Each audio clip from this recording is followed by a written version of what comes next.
and welcome to Two Words Wolves Pod. I'm Ryan Eichten, and with me is Leo Sun. Leo, how you doing? Doing great, Ryan. I'm in the middle of a 4-day weekend, and what makes it even better is that there's no Timberwolves games on to stress me out about. So I'm feeling pretty good. I can actually relax and go about my day without having my day ruined or having to rely on them winning. So yeah, doing pretty good. Yeah, just a kind of a stinker of an All-Star game. I didn't even pretend to try to pay attention to what happened, but it sounds like I didn't miss anything. So that's great. Yeah, it was. I would say Timberwolves list this weekend, but Leonard Miller did play. I did put up a little piece on Candace Hoopus. Those of you who want to know a little bit more about Leonard Miller and the Iowa Wolves, if you're a true Wolves sicko, go ahead and tap into that. But other than that, yeah, Ant unfortunately did not play due to a sore groin. There's a lot of punchlines we could be making about that, but let's just say he's taking it off for rest, which is, in all honesty, if we're talking about Wolves basketball, that's probably for the better. Not that they play hard at all in the All-Star game, but you know what? He doesn't need to be associated with it. When we look back on this travesty of an All-Star game, we won't be able to see Ant. He wasn't even on the bench. So I think he came out for intros, and I think that was it. He probably went back to go play Call of Duty or something. So Yeah, not great for the state of the All-Star game, or maybe the league as a whole, but ultimately, whatever from our point of view. I think we'll talk about some more fun stuff than the All-Star festivities. I think we've all, like you kind of mentioned, could use this break here. And like Ant, we're gonna get some rest in, but we'll talk about what happened before the break right now. So first question I got here on Holler Foul for you. So last game before the break, the Wolves beat the best team in the in the NBA, the Oklahoma City Thunder, which in and of itself wouldn't be that surprising. But the Wolves were missing 4 of their top 8 rotation players. Obviously, DiVincenzo and Randall have been out for a couple weeks here. Then also Mike has kind of got this dislocated finger thing, and he missed the game. And then Rudy got back spasms the night before against Milwaukee. So he was out as well. So that meant the Wolves had their 4 starters: Jaden McDaniels, Naz Reid, Nikhil, and Ant were in there. And then Jalen Clark made his first career start. And then Luka Garza, Terrence Shannon, and Rob Dillingham rounded out the stable rotation with Minot and Ingles making cameo appearances in the game.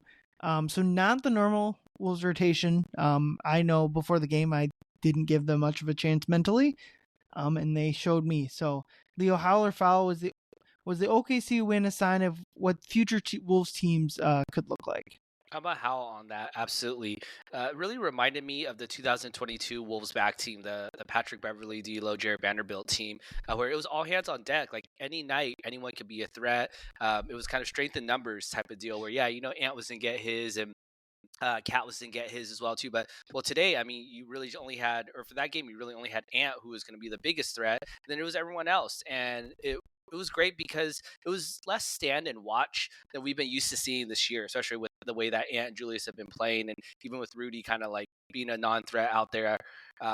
Any player on the court could score for the Wolves, so it just felt like a breath of fresh air seeing the pace and the fearlessness that they were playing, that they were attacking. It was clear that the young guys were not overwhelmed by the moment. They were willing to take on, we don't care if you're the number 1 team in the West, we're going to come at you. And so we saw Terrence Shannon go off and attack aggressively. We'll talk more about him later, but he just attacked the rim aggressively. Ant had a huge dunk, which we'll get into later as well too. But everyone was just going, and even Jalen Clark, who got his first start, like you mentioned, he went 1 for 6 and 0 for 4 from perimeter, but he was still really hounding out there on defense. There's a couple of times that he got some stops on Shea or forced him into tough shots. It was just great to see. Everyone was out there. They were flying around.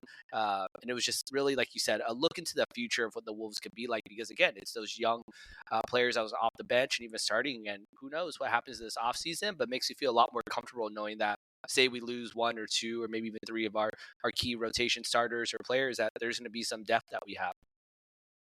Yeah, just thinking about bigger picture stuff as the Wolves season has gone on and they've struggled to reclaim the magic they had last year. Was just kind of thinking about what if this is the end of a window or whatever, if a true roster shakeup's going to need to happen to kind of regain what they were last year. Thinking about what kind of team do they want to be, specifically specifically with like Rudy. And like I think there's a lot of thought that like the next great Wolves team will play like 5 out. Will play around Ant in the sense of just no one sitting under the rim like Rudy does.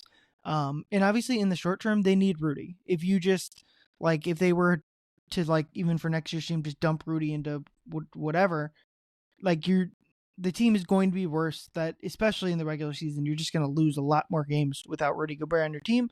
But like in the bigger picture sense, I do think like the next championship team will come with or without Rudy on the roster, but certainly like with Rudy not being like a starting caliber player necessarily, or being in a role where they aren't as like stuck to him, playing him on every single down the stretch of every game.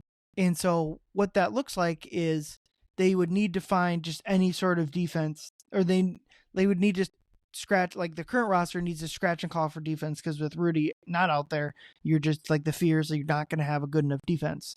And so what they do, and you brought up the 2022 team, is they play that high wall defense. They don't let the opposing guard get past them, and they try to. It takes a lot of energy, but you try to rebound on the back end. And it works sometimes. I know, like thinking back to that season, like Luka Doncic killed them one game by just like taking that high wall to the side of the court and then just making a simple pass to make it 4-3. I remember Trae Young did that same thing, was just absolutely torching that defense. So it's like, it's not like the high wall defense and they played it against OKC to really good effect. It's not like it's a good thing to have in your tool belt, but it's not like it's a flawed defensive scheme if it's like the main thing or the only thing you're doing, which a couple years ago, that's basically all they were doing. But I just think like my biggest thing would be like if Naz Reid is gonna like play a lot of center minutes, like as your starting center in whatever, like when Rudy ages out, when Mike ages out, if Randall's on the team, who knows? Like, can they find enough defense to make that work? And for one night, they did by having Jalen Clark out there, and then Ant and Jaden and were your other guys. So like my question would be, well, in the future you're gonna have Dillingham probably starting. Is that tenable? Like playing Dillingham and Naz Reid as like your center and point guard. Does that work? And so I think what's fun about that OKC game is you get to ask a lot of those questions, and at least for one night they were all answered positively. Yeah, so what I was going to say is that it was a glimpse into what we could see in the future. How the Howard fouls that, was it a sign? Yes, I think it's a sign of what the future Wolves teams could be. But as you mentioned, we need Rudy, and we need this isn't the type of team that we could be rolling out game in and game out. So I don't want to let this one game create this false image of like, well, if the Wolves just played like this every game, then they can win. It's like, no, not really. I mean, the Oklahoma City Thunder, I mean, they're not the best 3-point shooting team in the league, but they're, an average 3-point shooting team. And against the Wolves, I mean, you had Jalen Williams, who shot 0 for 4 from 3. You had Isaiah Joe, who's like a 3-point specialist, went 0 for 4 as well, too. Those are some things that you can see the Wolves getting punished on, the way that they're playing, allowing them to shoot those threes. But yeah, it did work out this time, and I don't want to take anything away from how they did, but yeah, it's not quite there yet. But it was positive to see that little bit of a window into the future of what next year, maybe not next year, but maybe in a couple years, what could be bubbling there. Yeah, I agree. I think it's just important, like, never take away too much from a single NBA game, right. Just because it's just not worth it. Yeah, the biggest thing was like their offense against the Thunder have been the league's best defense all year, in a similar sense to last year's Wolves team. They're so far ahead of the pack defensively. Like that's to be able to score. I mean, they didn't have Caruso. Obviously, we talked about the Wolves guys that were out, but for them to be able to score like and have the offense look like it did was impressive. You mentioned like Shannon, Dillingham, like both of those guys were like getting the ball and pushing. I mean, especially Shannon, who was so fun to watch in that game. Like they were just pushing the ball right away, and that has always been like a low-hanging fruit thing for the Wolves offense. It's just like, you're not a good half-court offensive team. Why are we not trying to push the ball? I mean, some of it is like Rudy doesn't do that as well as other players, but like they tried it with Randall a little bit. Like it's just such an easy thing to do that they just haven't done. And then defensively, they did such a good job on Shea, who either is going to win the MVP or finish runner up behind the guy who's won it the past 2 seasons.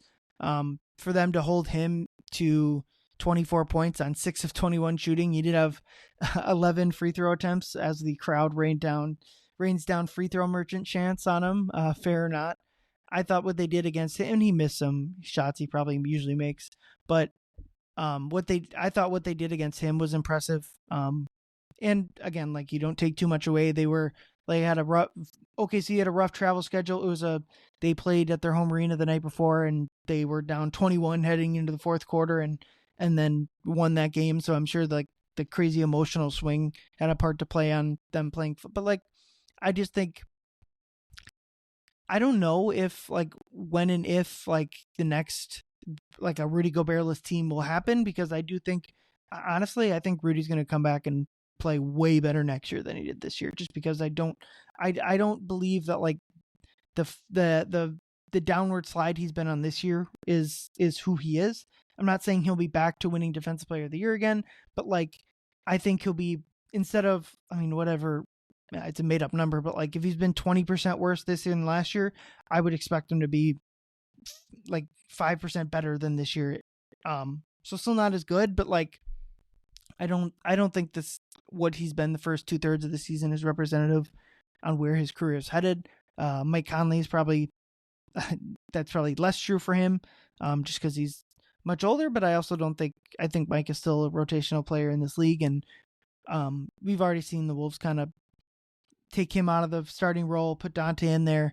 So yeah, it's just impressive. I think like just having Clark and Dillingham, they've both been, I mean, Clark just joined the rotation a few games ago, and Dillingham's been up and down, and Shannon, like, these are the type of players that the Wolves are just going to have to hit on to make, like, we've seen teams like Denver struggle, although Denver's not struggling at all on anything right now, but like, we've seen other teams, Phoenix maybe, like, struggle to find rotation players without like paying big money. And so having second round picks, late first round picks, guys you traded, in Dillingham's case, a lot of draft capital for, even if inconsistent, play well against other solid teams. Yeah, the final thing I'll say about that game against the Thunder is when you talk about some of the young guys, I mean, there are going to be still some holes for them to fill, especially, say, in a post-Rudy world and however many years that is. I wonder if him missing that game against the Thunder made the rest of the team rebound so much harder. You got 14 rebounds out of Nas, which is really not like him. And the Thunder were playing their full front court. I mean, Chet Holmgren played 30 games. Granted, it was his third game back. Isaiah Hartenstein was in there, and he for some reason only played 27 minutes. But they had their two main guys in there, and the Wolves are mixing it up. So, like I mentioned, Nas with 14.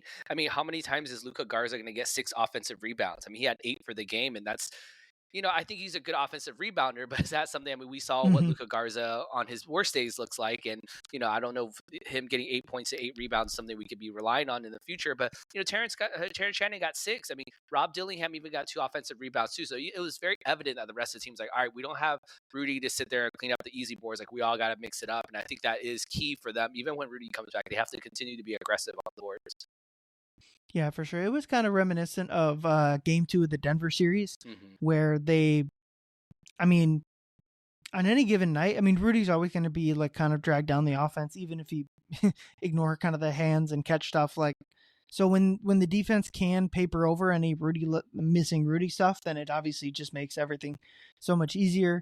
A couple things from this game I thought were impressive is OKC kind of came back and tied it in the third quarter. And I was kind of impressed with, now in my head, I remember tweeting out like the Wolves had missed like a dozen straight 3-pointers. And it's not like OKC shot well from 3, easy for me to say. But I just remember thinking, if they just hit like 30% of their threes the rest of this way, they're going to win the game. And that did happen. Now neither team shot well, but I just thought the Wolves were like generating easy looks over and over and over again, which was super impressive given who they were playing. But yeah, it was just, we'll move on to the next game. I thought it was an important win because, like, especially when OKC did tie it up, I kind of had a tweet drafted that was kind of like, yeah, like in and of itself, this loss is not a big deal. Like, they just lost to best team in the league without their 4 players. And then the second part of that tweet is going to be like, but you lose the opportunity for more losses when you lose the night before against the Bucks team missing their 2 best players. So it was kind of, as the season has gone, it was probably one of their best wins, coming straight off one night later of one of their worst losses of the year, in my opinion. Not the worst team they've played, even without Dame and Giannis. The Bucks are probably still have more talent than, honestly, the first time Kyle Kuzma scored a bunch of points and beat him.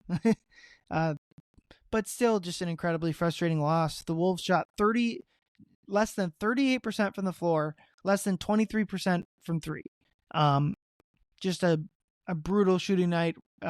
Finch actually, I don't remember if it was before or after the OKC game, did say he watched the film and kind of wasn't as frustrated on a second watch, just because he just felt like they missed a ton of shots. So my how foul for you is, Leo, is the Milwaukee loss was mostly just a bad shooting game.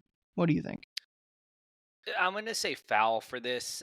Yes, the bad shooting was a big reason why, but there were some other reasons as well too. Gary Trent Jr. had what we at Kansas City called MPE. We call that a medium player explosion.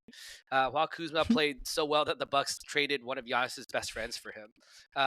It was the second game of that. He had just played so well that they traded for him, right? And so Kuzma continued to play well against us, and it just really felt like the Wolves had a lot of "I dare you to beat us" type of energy to this. They're like, all right, well, Gary Trent, like, all right, we'll take those long twos and like we'll let you shoot the long twos, or like we'll let you shoot the threes, and he did, and he made them.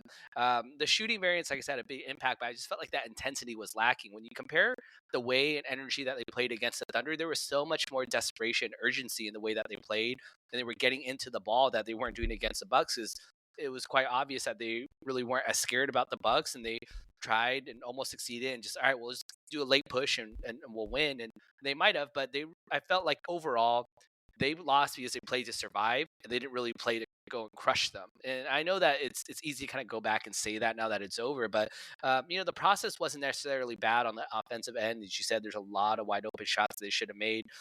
Even at the end, there was a couple, you could argue if Ant's last 2 shots were good shots or not. I mean, we've seen them make them, and they weren't the most contested when he got the shots up. But there was an opportunity for them to win, and they couldn't. So it's very deflating. I had a lot going on that day, so I just kind of piled onto it. I was watching it from my phone amid another California power outage at the time. But yeah, I think it's just chalking it up to only bad shooting, I think, doesn't sum it up for me. So I'm gonna say foul. But what do you think, Ryan?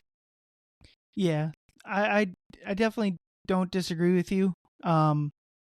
The one thing I kind of found is a lot of I wasn't there that night, but a lot of the media questions were about like the end of game sequence, which is certainly like important from that game, because I thought like the offense wasn't great down the stretch of the games.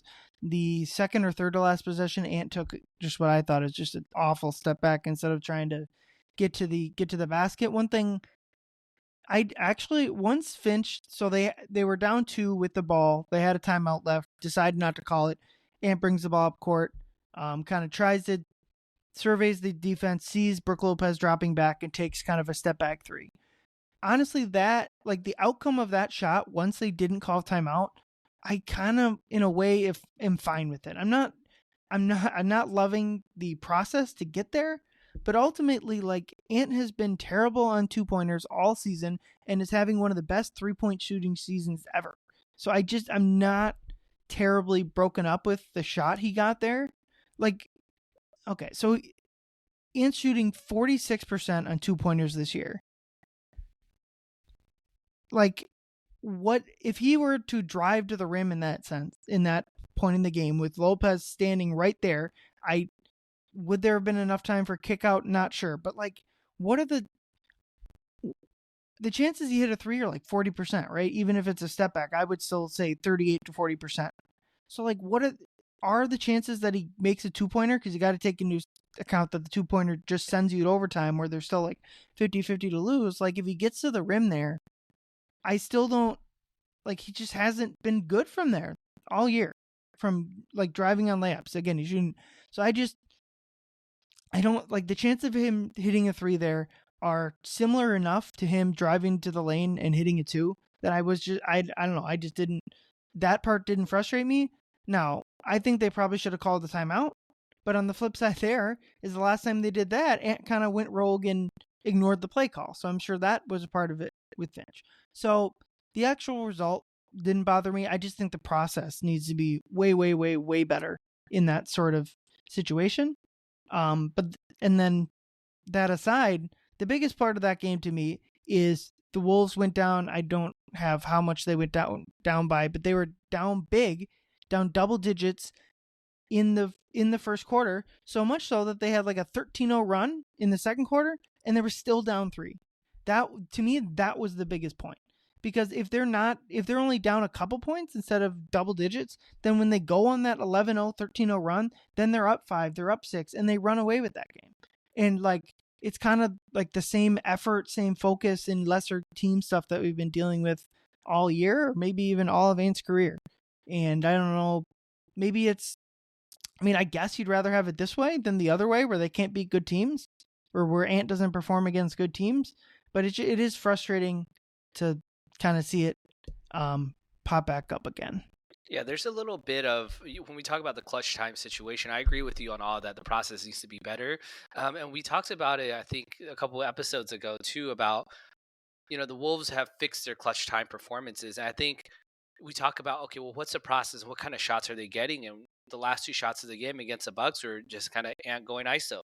And the play right before that, when the Wolves did get I think, or tied the game or took a 1-point lead, was when Ant drove, and then it found Nas in the corner for wide open 3, which he drained. And I don't want to overreact, like, okay, well, yeah, revisionist history. Let's just get Nasri the ball. He would have scored there at the end, but the process has been better. You can't just play 1-on-5. And I think Ant does have a little bit of that, pissing contest DNA in him, where he's like, no, I'm going to show him. Like, I've missed so many, now it's my time. Where it's like, yes, maybe it will be your time, but like, let's try and get the best shot possible, whether it's you or not. Like, you don't have to you can create the best shot for someone else. And I don't think he's a selfish player, but I think he just has a little bit of like, I don't want to say too much confidence, because that's what makes him great, but it's like he just needs to be a little bit smarter. Tunnel vision, maybe? Yeah, that tunnel vision, right? It's like he needs to be a little bit smarter, I think, in that point where it's, you're going to have a wall waiting for you at the rim, and you can get your step back anytime, but like, those aren't the only 2 options, right? So for me, I like to see a little bit more of that improve as they continue to go on, because they continue to play these clutch games, and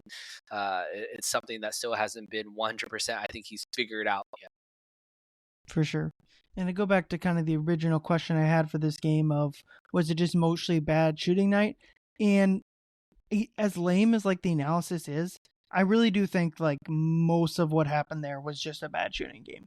And it is like no fun analysis. And it's like, if a coaching staff came up with that, you'd be like, well, that's lame.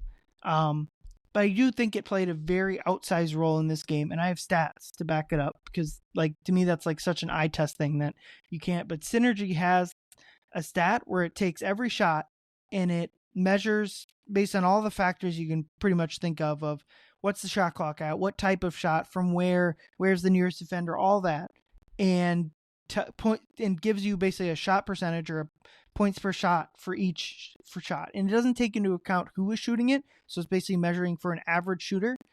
And so I know like people, when I come up with when I show these stats, like people's eyes glaze over. So I get it, but just know that like, it's not just like a random thing. Like, they've done a lot, Synergy's done a lot of work with this number, and it's pretty dead on. Like, if you go look at like league-wide shooting numbers, like, it all kind of matches up. Obviously, like, it makes sense it would. But so the Wolves in that game, they should have shot 1.11 points per shot. On an average shooting night, they would have had 1.11 points per shot. What the actual results that night were 0.85 points per shot. And given the number of shots they had that night, that's 27 missing points. That on an average shooting night, they would have had 27 missing points. And that's not to mention whatever long rebounds came from, like, the Bucks scored on them. So, like, that's just, to me, such a huge number. And you might say, well, that probably happens every night. This is the Wolves' second worst shooting night in terms of, like, being behind their Synergy points per shot of all season. The first one was the second, when they lost back-to-back games in Portland. It was the second game that was an even worse night. So it's not like well, I talk about process over results. This is the ultimate results thing. And like, so I wouldn't even say like the process shouldn't be looked at better, but like ultimately the result, like they did get open shots and they just didn't go down. Um, but but ultimately, if you come back at me with that's just lame analysis, then I don't disagree with you.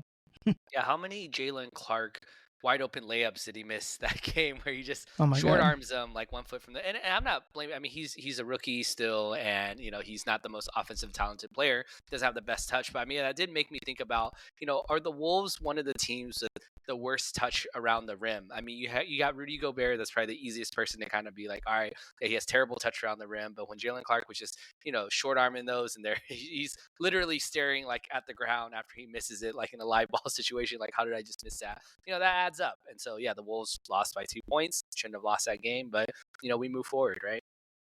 Yeah. So the stat I quote also does it for each player, obviously. So Jalen Clark missed all his field goals, but like on average, he would have had 1.17 points per shot. So like just with like him, he missed four what Synergy calls a high quality shot. He missed four. Like that. That's like just an insane number. Like that just from him missing layups, like they lost that game. Right. But it's not to say like they still should have won that game because of all the other stuff we talked about. But Yeah. I mostly just wanted to get my stats in there because I do find those, I do enjoy that stat. Just because like one thing I like doing is when people come up with like almost sports cliches. They're like, well, this team always does this. If you can find like an actual number to either prove or disprove, like Mm-hmm. baseball is a perfect example. Fans, in my experience, always get really frustrated when there's like a runner on third, one out, and the guy can't hit a simple lazy fly ball to score the runner from third. And what I always see in the comment section is like, oh, my team is always terrible at that. And like I know where to, you can go look on Fangraphs, like find that stat. How often does a team convert a runner on third? And it's like every time someone does that, I come up with like the team is dead average at that. Like it's just, it's just such like a fan buy, or like every team thinks they have a bad coach. Every team thinks their third base coach is terrible. Like, so if you can find something to like actually point at, it's like, no, that's not true. It's always helpful. So maybe I'm complaining too much about bad shooting night, but at least I have a number to throw at it. Yep. Yeah, going back to the OKC game a little bit, the Wolves played 3 rookies in that game. Jalen Clark, Terrence Shannon, and Rob Dillingham. Jalen Clark is technically a rookie because he didn't play at all last year.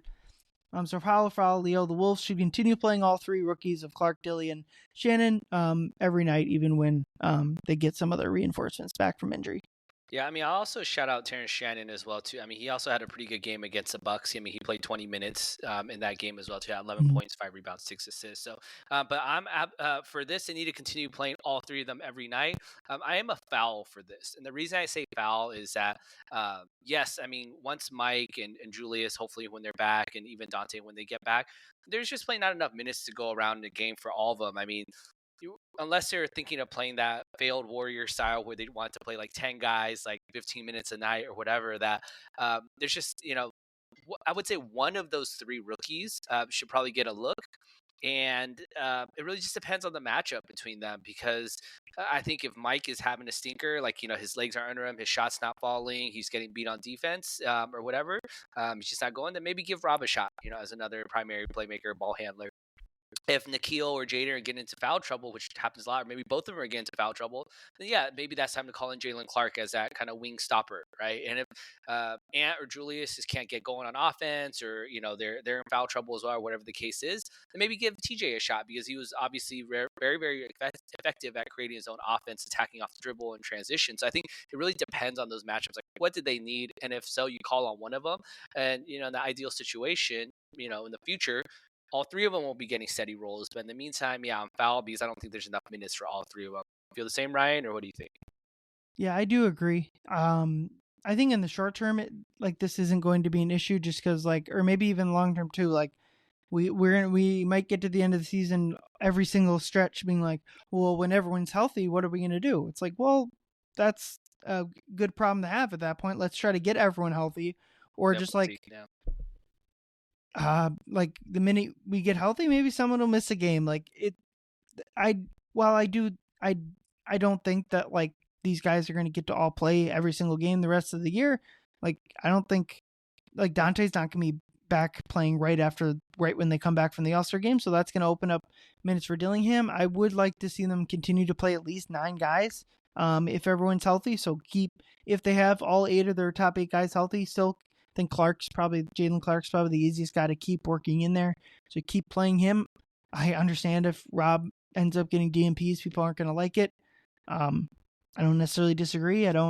I see the logic in either way, but I think for now, continuing to get them as much reps and positive. Like my thing is always like, the garbage time is just that, is garbage. Like it just doesn't getting any of them minutes like in an actual game with actual NBA rotation players is like the most important thing. But yeah, I just think if and when people kind of come back, there's going to be a lack of minutes again, like we talked about early in the year. But at that point, it's just going to be a good problem to have because they've already lost a game or two now because of these injuries, which you can't complain about because they were so darn healthy to start the year. But it does impact your roster. But it's been really fun to watch these 3 guys because just with the second apron stuff and whatever salary cap stuff, who knows if Randall. I mean, Naz Reid is going to be a free agent. To me, that's like your number one priority in the offseason to make sure Naz Reid is back on the team. But like if Nikhil's not on the team next year, that's a role for Jalen Clark. But ultimately, I do think if in a game that they have all their 8 guys, those are the players that should be taking most of the minutes still. Yeah, I agree 100% with you, and I think it's important to keep a little bit of perspective because at one point Anthony Edwards and Jaden McDaniels were coming off the bench too as young guys. They didn't start right as, in their rookie seasons. I mean, they were coming off the bench for Malik Beasley or Josh Okogie was getting minutes over them. And, it took time. And I think for this core, I really love seeing them continue to root for each other to continue because that's the idea, right? Is that you have your Nas, your Ant, and your Jaden is like, okay, well, that's like your true young core. And then at the even younger core now is that you have like your Jalen Clark, your Terrence Shannon, and your Rob Dillingham. Now, granted, they're not as high of maybe say like overall draft picks all combined, or maybe their talent's a little bit different. But you would love to see them continue to grow and maybe take on a larger role in the future. But in the meantime, they have to continue to stay ready, stay positive. It sucks that I wish I could include Josh Minot in there, but he's kind of fallen really deep into the doghouse with Finch there. So it looks like he's not going to be come out anytime soon. And Luka, to me, I'm not saying he's never going to play in the NBA, but I mean, I think he's played enough to prove that I don't think he's someone that's part of a young core per se moving forward with the Wolves. So yeah, but the other 3, really, really optimistic. Love to see them contribute. Yeah, to touch on Minot and Garza, I just noticed the first Minot got a little bit of playing time, non-garbage playing time in that Thunder game, and you got a block. Yeah, but I did notice an immediate. It may not have been his fault. I didn't watch it back, but an immediate defensive lapse that ended up with an open 3. And it's not even to honestly blame him. Maybe like the reason why he's been in the doghouse is his fault or whatever, but like his confidence is clearly shot. And I'm not blaming even Finch for that, but like it's just the fact that that's clearly what's happening. I don't know how to kind of get him out of that, but it's unfortunate that he hasn't been able to play. And then as far as Luka Garza, I just think for better or worse, this is the type of player Luka Garza is. And I think that's even a compliment. Like in the game against OKC, he was valuable. Like he played well, got offensive rebounds. The offense was fantastic. Unlike other games, his defense, they were able to hide him. So I just think like it's like there's like this weird small contingent that want Luka to play like a lot of minutes, and then there's this other contingent that like think he's just like the worst player ever. And it's just like he's the 13th, 14th man on an NBA roster, and he's probably slightly overqualified for that role. Like it's fine. Like not everyone has to be amazing or terrible. It's okay to just be like I honestly think if Luka were on like a crappy team, people would think he's even better than he is now. Like throwing up numbers on whatever bad team. He would be like a fantasy all-star pickup in like silly season if he was playing for the Washington Wizards or something. Dude would be putting 20 and 10 up for the Washington Wizards every night. But with Luka, yes, I mean, I think I won't go too long about this, but I think his like turnaround ratio where he gets spun around in a circle on defense has to be one of the highest in the NBA. I think that happened in the OKC game too, where yeah, granted, like the effort's there, but just like the technique and the agility is not. Where it's like, he goes one way, player kind of crosses over, goes the other way, and then he's like left spinning around, like looking like wait, where'd they go, kind of thing, and the kind of Looney Tunes esque. But shout out Luca, yeah, great game. Was a huge reason, got the bench super hyped, and yeah, I mean he definitely caught the Thunder off guard for sure. Yeah, I mean the rebounding is really. He had a bunch of putbacks in that game. So, I as far as guys that only play when a person or two ahead of them is hurt, I think Luka Garza has been as good in that role. If there's a sixth man of the year, like 12th man of the year, Luka Garza That's right, would be in the running for that type of award. But yeah, we can move on to our next segment. Apex Alpha, who's the leader of the pack this week? I'm going to go with Terrence Shannon, partially because of his fantastic play in the OKC game. It was fun to watch, just like a ravenous dog chained up and let loose, and it was just like attacking. It was really fun to watch him just barrel into defenders and make shots. And it was funny. I posted it. Torian Prince drew a charge against him in the Milwaukee game, and I just thought I posted about it, and I thought it was a terrible call, and then they didn't even reverse it on review. And then hilariously, there was like 2 or 3 charge calls in that game that all got reversed into blocking fouls. And I don't even need to go in I'm not even blaming the refs because I do think it's a tough call. But like my soapbox here is, can we change the charge rule? It's just it's bad. It's bad. Like, you shouldn't get rewarded for getting in the way. Obviously, there needs to be like some sort of penalty for just like barreling over a defender, but like guys sliding under people and like just only trying to get in the way, which is funny because I thought like of like the charges in the past 2 games, like Jaden bowling over Dort, I thought was the closest thing to an actual charge, and that was what actually got overturned. But yeah, that's my soapbox. I don't like the charge rule. Maybe I watch too much college basketball where it's 10 times worse than it is in the NBA. But the other reason Terrence Shannon is the Apex Alpha, and this is the funny thing from the weekend, was that he got his jersey retired at Illinois. He was a fantastic player, knocked my Iowa State Cyclones out of the NCAA tournament last year. Got his jersey, I don't know if it's honored or retired or what the verbiage is there, but they unveiled his jersey and they did so upside down. If you haven't seen it, go just look up Terrence Shannon jersey retirement. You'll see it. I don't know if you saw the AD kind of came out before Illinois' coach got to the presser and just like apologized to everyone. I saw someone post that video and then put it upside down. I thought that was funny. But yeah, tough look for Terrence, but also I'm sure it was a good night for him and his family getting his jersey honored. Yeah, I saw the pictures of it, but did they end up like fixing it, or is it like, no, we'll fix it later kind of thing? I'm sure they probably ended up not fixing it right away, but eventually, There's no I'm way sure they put it up upside down. You think? Did they? Yeah, I saw it. It was like they were about to raise it and it was upside down. But imagine them knowing the whole time's upside down. They're like, "Why? I mean, I guess we got to put it up." I mean, that's. I will say, AD, good job. He said something like, "I wasn't involved in that process, but ultimately it falls on me." It's like, thank you, good job not blaming the stadium ops person. Good for you.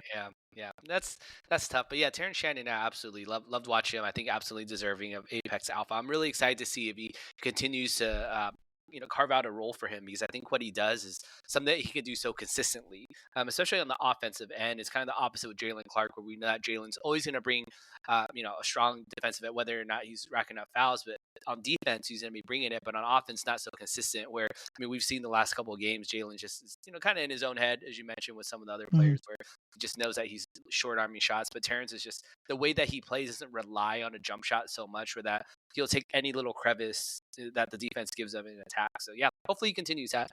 Yeah.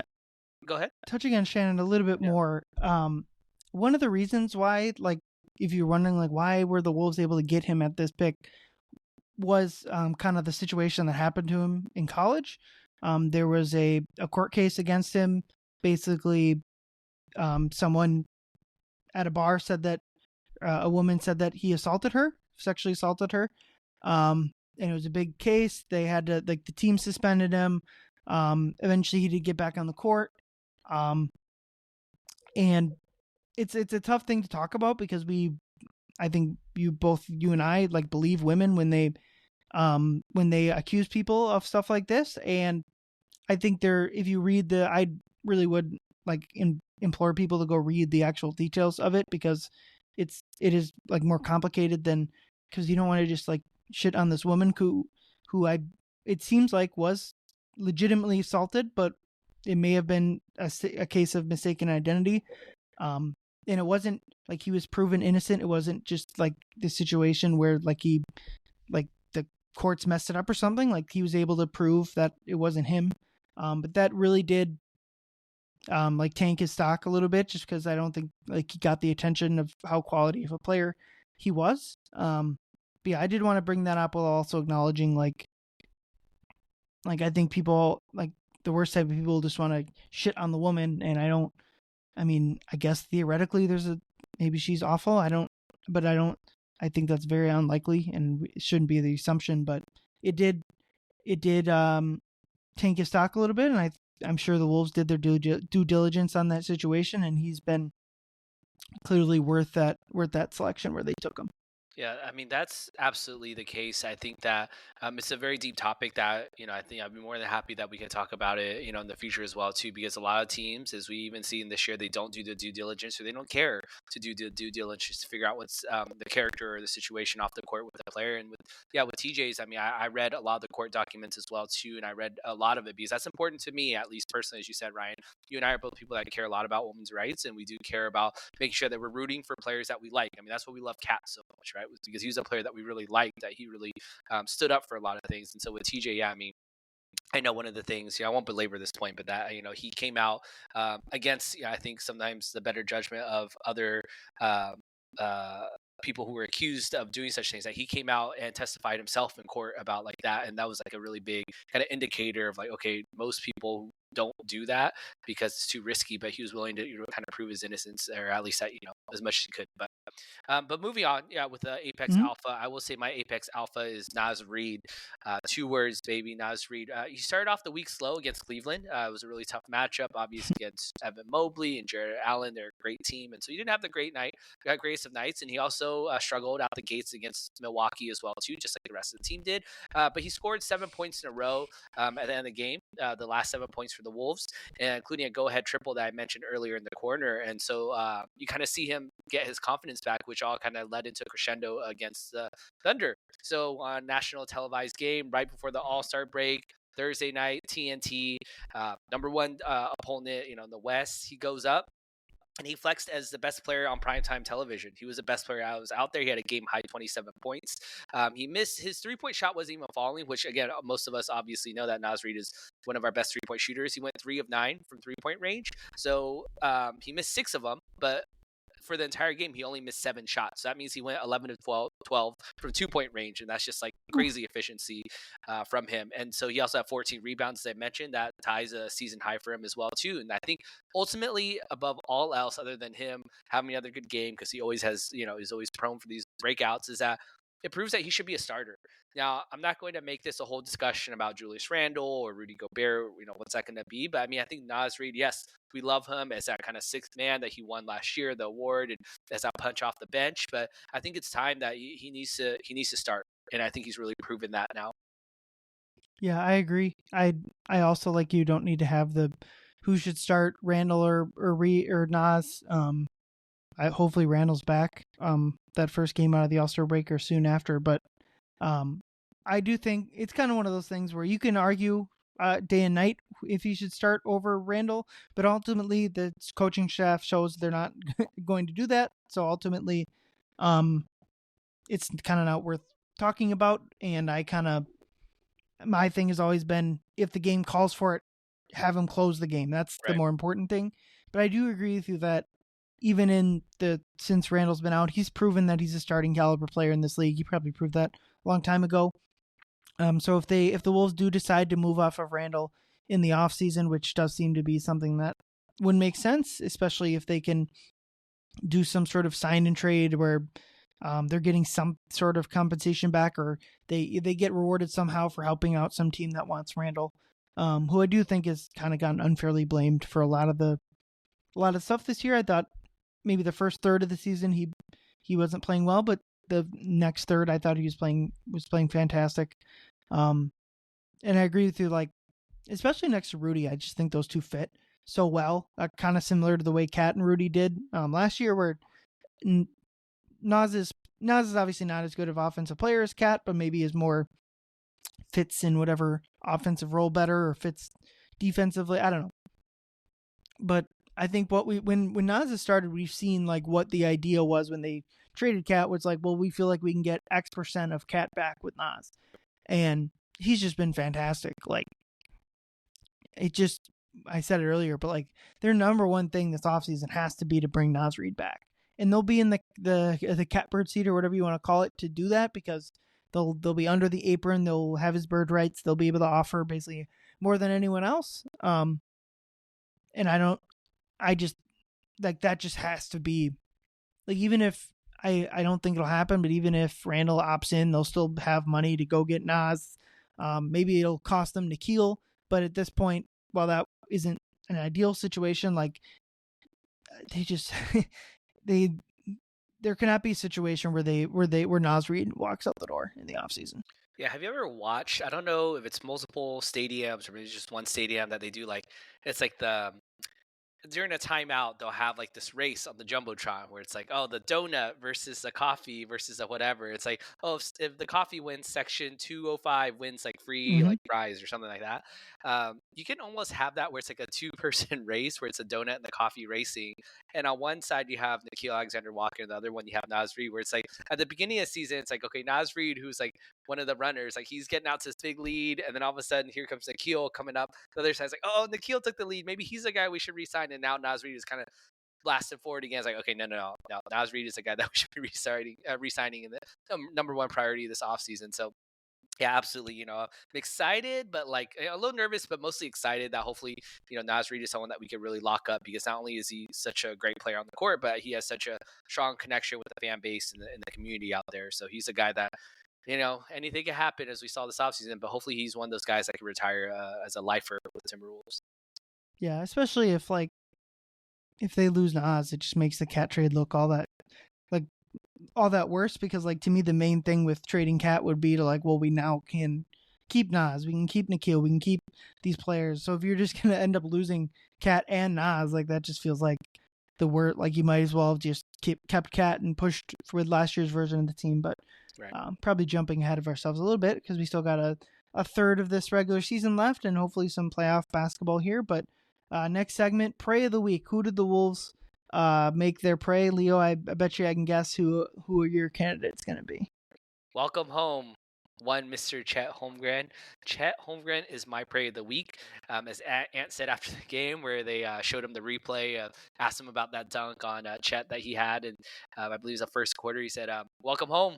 Welcome home, Chet. I mean, Minnesota's finest. And granted, Chet, as I said earlier in our episode, it's just his third game back, so he's still kind of working himself into form there. But you could tell when Ant went up to go throw that down, Chat kind of like realized at the last thing, like, oh shoot, like this is Anthony Edwards. This isn't like Jalen Clark going up for a dunk. So he didn't bail on the block attempt, but he definitely didn't try and get in front of him. He kind of jumped and he could have committed a little bit more, but maybe he didn't want to foul him or whatever the case was. But the pictures make it look way worse than it really was because it's just another beautiful shot that you're going to see all over the place of Ant smashing their one on Chet. And so I would say also as well, too, at the end of the third quarter, Terrence Shannon also almost got Chet as well, too. He went up for, Yeah. I think, up the right baseline, and he kind of cocked that way back like he was going to slam that like a dunk contest type of dunk. And I think Chet got the better. I think Chet got the block on that. But again, he almost got ended twice in the same game. So, Chet's going to kind of go down into that same graveyard of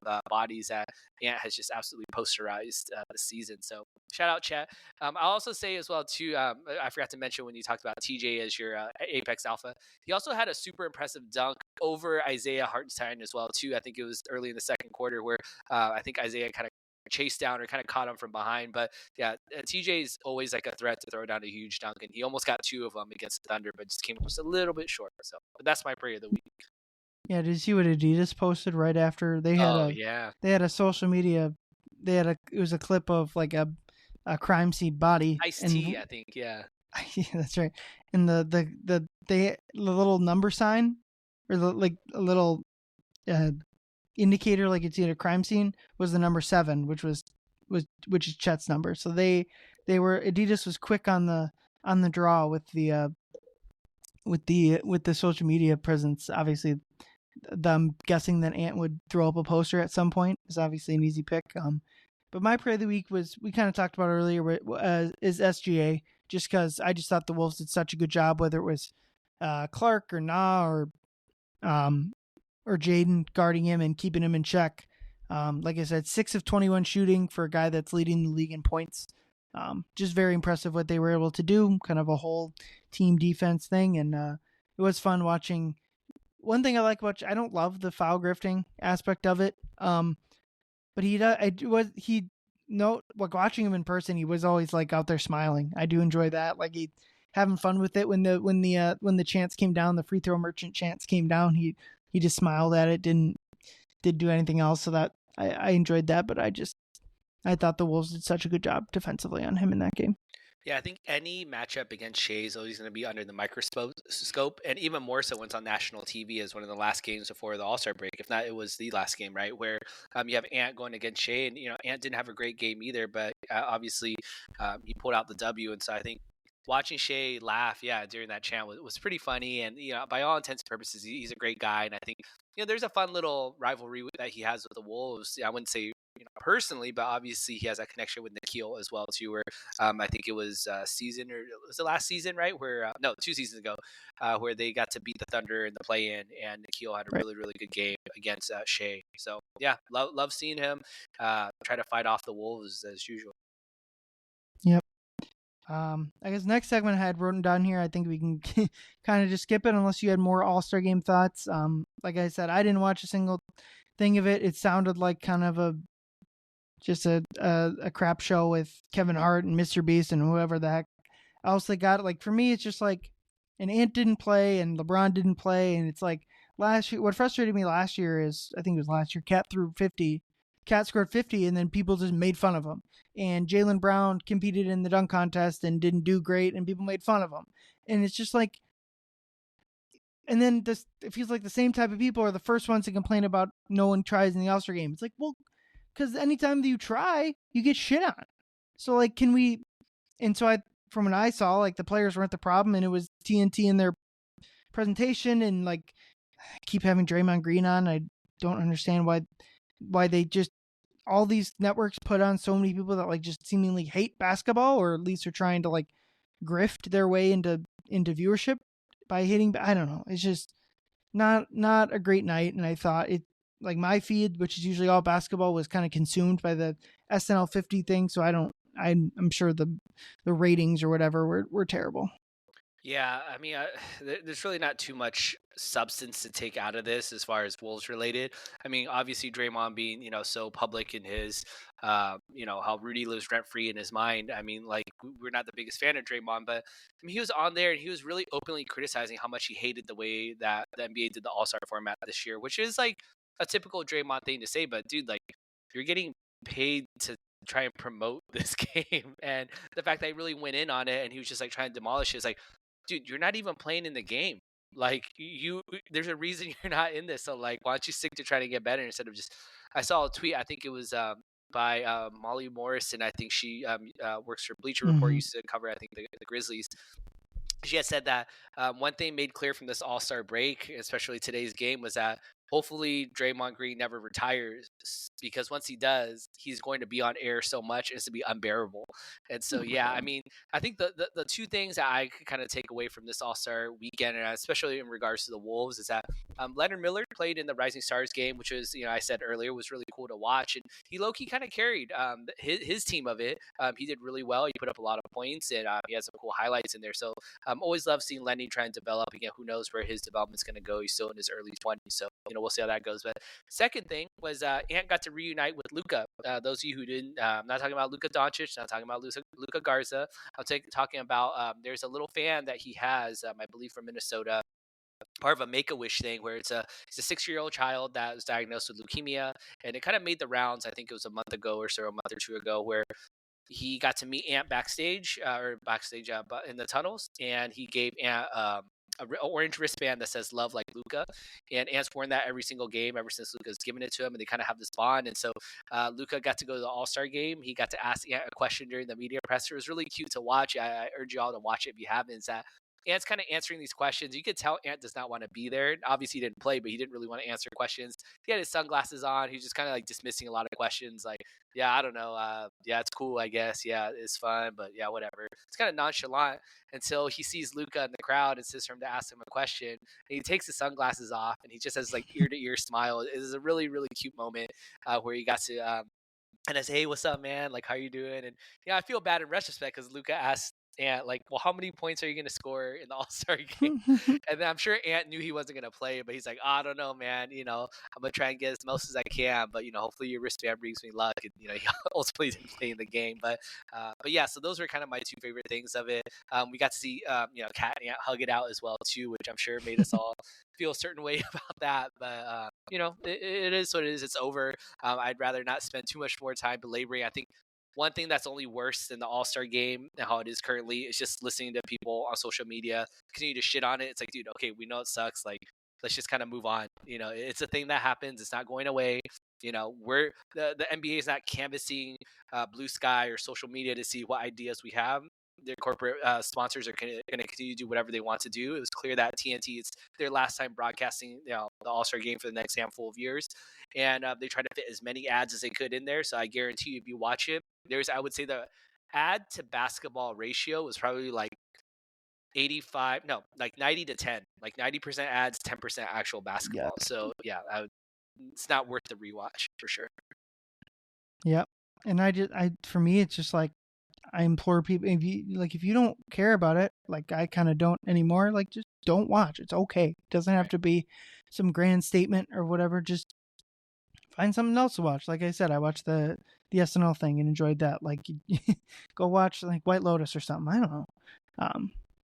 And kind of that brings me into my two words, which is like break time. Like, my two words are break time, and I just think like the Wolves All-Star break comes at a good time, specifically for the Wolves, but like maybe for people like you and I and fans, like just like take a step away from basketball. Like the real crunch time of the season is coming. Like all the guys, it was funny. Right after the OKC game, everyone like was immediately gone. The only people left were like Ant, like was there, and I think he tried to get out sooner and didn't really want, like he just wanted to leave, and he probably had to get on a plane to San Francisco.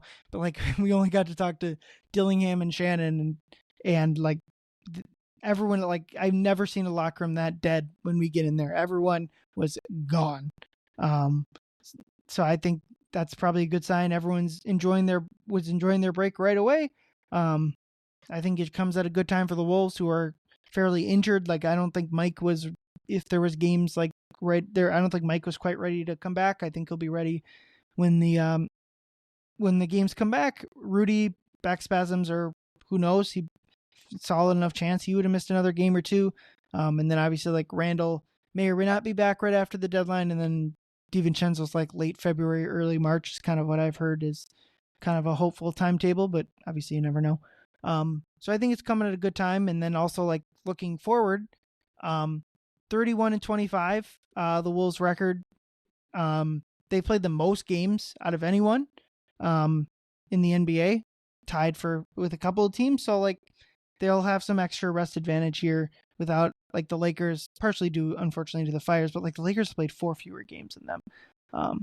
So yeah, I think the rest comes at a good time. Leo, what are your 2 words? My 2 words are death matters. So a quick, that's what she said. But in all seriousness, I think now's a crucial time for Chris Finch to get guys like Jalen Clark and Terrence Shannon activated. There's 26 remaining games for the Timberwolves, and they're going to come fast. It's, even though they have played the most amount of games, there's not a huge amount of rest. There's not an in-season tournament break anymore. There's not an All-Star break anymore. And so yeah, hopefully they use this time, as you said, the break time to heal up. But the depth is going to matter because if the Wolves are going to put where their mouth is, they have to show how deep they really are. There's been a lot of talk, and even within the players, that they think that they're one of the deepest teams in the NBA. And so if that's the case, then they really got to show that. And so I think, even outside of TJ and Jalen, is that, Rob, Joe, and Luca, like they have to get their heads right. We can't have these like, okay, well, we're just going to kind of throw you out there. You're going to do really bad. Like, I'm not expecting perfection out of them, but they really need to show that, hey, well, you're part of our secret weapon, which is our depth. So, yeah, depth matters for me. I think All-Star break is really, a great time, like you said, to recuperate. Hopefully, for a lot of these players, get right, whether it's physically or mentally right. Right now, the Wolves sit at 7th in the standings. They're one game behind the Clippers, or 1.0 games. So. And they're 3.0 games behind the Lakers and just 3.5 games behind the Rockets. So that might sound like a lot, just given the way the Wolves season kind of goes up and down, but it's absolutely doable. I'm not saying they will end up in 4th, but they hopefully should be able to catch one of those 3 teams slip in there. Rockets have lost a lot of games recently. Some of their players will be coming back from injury. The Lakers are kind of in that whole flux right now of, okay, well, adding Luka, but they still don't have a center. And the Clippers, again, they're kind of up and down, but they won 3 in a row. And, hot on their tails are the Mavericks, Kings, and Warriors, who are all within 2.5 games of taking, the higher seeds in the in-season tournament as well, too. Hopefully the Suns kind of downward spiral continues, and this way the worst that the Wolves can finish will hopefully just be the 10th seed, the bottom seed of the in-season tournament. But yeah, we'll see what happens, and be really exciting and really quick upcoming. Yeah, and one thing working in the Wolves' favor that we didn't really touch on the show is the Wolves have the easiest schedule remaining in the Western Conference. They do start off with I think it's 4 tough games coming out of the break: Houston, OKC twice, and the Lakers. But then it gets super easy after that. After those 4 games, they'll have like the 29th easiest schedule in the league. For some reason, Toronto has like by far the easiest schedule. They only play like 3 playoff teams the rest of the year, which is kind of weird. But like, the Wolves schedule lightens up after this first week back. And one thing, obviously, like we talk about, like them playing down to their opponents, but like the difference here is going to be like they play Brooklyn twice in April. Brooklyn is just going to be like, they are all season, they've been losing games, but like they're going to be trying to lose games. Like they play Philly down the stretch. What is Philly going to look like? Are they going to, doesn't seem like Embiid's going to be playing much or at all down the stretch of the season. Paul George is like, and there's a difference between playing bad teams and playing teams that are like just not even like they have 2 games against New Orleans, 3 against the Jazz.